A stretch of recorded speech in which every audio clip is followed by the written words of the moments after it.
In this video I'm going to show you a lovely recipe to treat your friends and family at Easter. I'm Florence Sanderman, publisher of recipesforus.co.uk, and here's my recipe for the most scrumptious chocolate cupcakes. Happy cooking!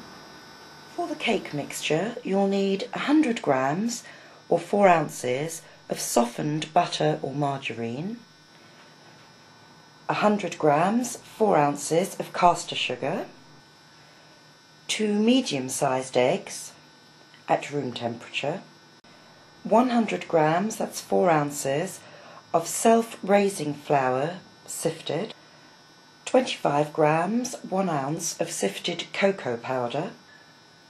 For the topping, you'll need 100 grams, that's 4 ounces, of softened butter, 225 grams, that's 8 ounces, of sifted icing sugar, a heaped tablespoon of cocoa powder, and a 100 gram, that's 4 ounce packet of mini chocolate Easter eggs. So before you start to make the cake mixture, preheat your oven to 180 degrees centigrade, that's 350 Fahrenheit or gas mark 4, and place 12 paper baking cases into a 12-hole patty tin, just ready for when you've finished mixing your cake mixture. Place the softened butter and the sugar in a large mixing bowl, and these need to be creamed together until pale and fluffy. You could use a wooden spoon or an electric food processor. I'm going to actually use the in-between method, which is, I'll just show you, a hand electric whisk with the beater attachments rather than the whisk attachments. So you just cream those together until they're pale and fluffy. So once the mixture is pale and fluffy, you need to add the eggs gradually. Now, if you just beat them quite lightly with a fork, just to get it basically mixed up, and then add a little at a time, and I'm actually going to use a wooden spoon initially. It just makes it a little bit easier. So just a little at a time.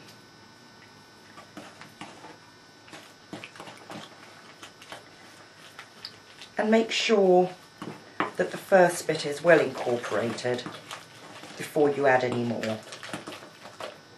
And now that that's almost in, I'll go back to using the electric hand whisk.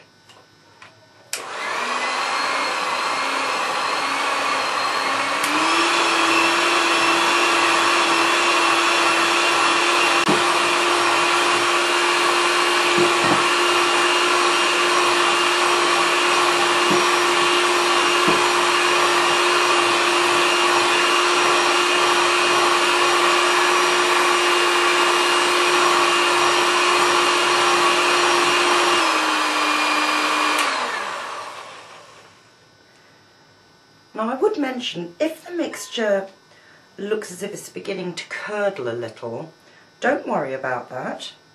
Just add a little bit of sifted flour and continue whisking that in. So once the eggs are well incorporated, sift in the flour. Just get all of that in.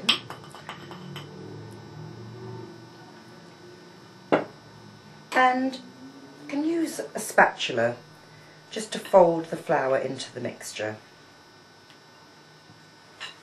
Don't use the whisk, otherwise you'll knock out any air that you've managed to get in there already. And finally, sift in the cocoa powder and mix well.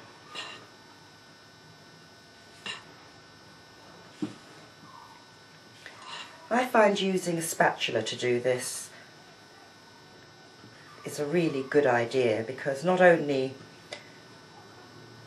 can you fold in using a spatula, but you can also get the bits from the side of the bowl. So once that's all mixed in well, you can start to fill the cases.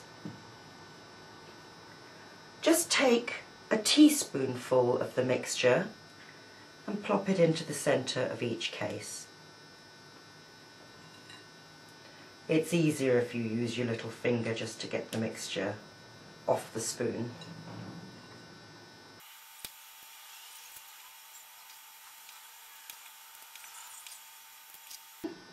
Bake them for 15 to 20 minutes until they're well risen and firm to the touch. So after 15 minutes, remove the cakes from the oven and just check to make sure that they're done. And a very old-fashioned but almost foolproof way is to use a wooden toothpick.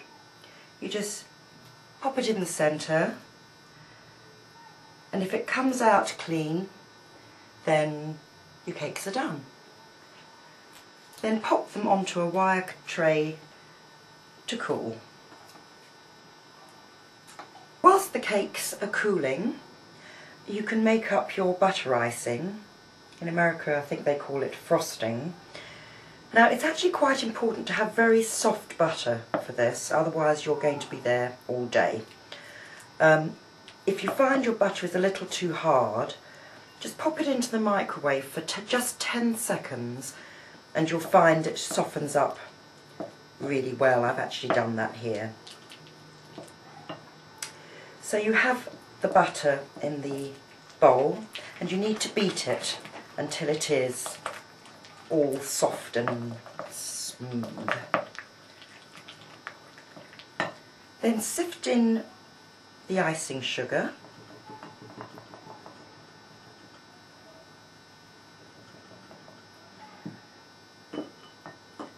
and add the cocoa powder. I've already sifted this.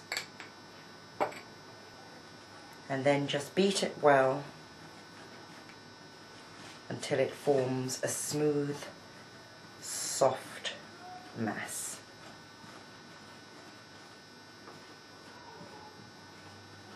Keep beating with a wooden spoon until it's thoroughly mixed and completely smooth. Once your cakes have cooled, you can start to decorate them. And if, like mine, yours have risen a little bit, or a lot even, in the middle or to the side, don't worry about it, because once we've put the butter icing on top, it will all look much the much. If they've really risen and you don't think you'll be able to pipe the butter icing on evenly, then you can just remove the tops, and it's what we call the baker's perk, because you can eat them.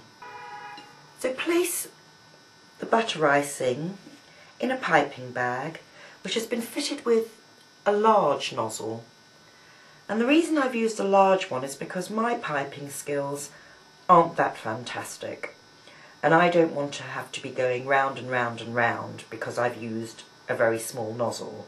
But if you're comfortable with piping, then by all means use the nozzle that suits you. Take your cake and just starting in the middle, just put one blob on, and then starting at the edges, just pipe all the way round.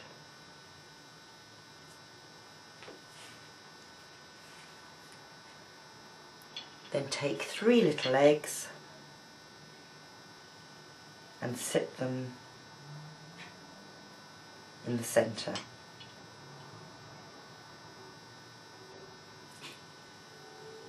You could do a lot more piping,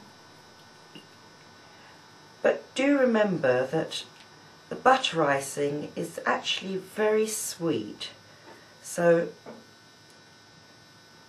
have a care. But here we are, here's one for you.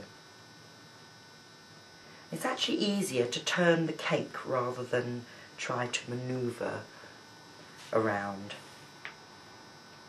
Once again, just pop, this is a nicer colour so you can see it more clearly.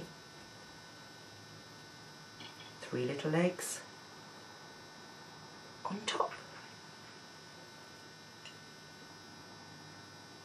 Scrumptious chocolate Easter cupcakes.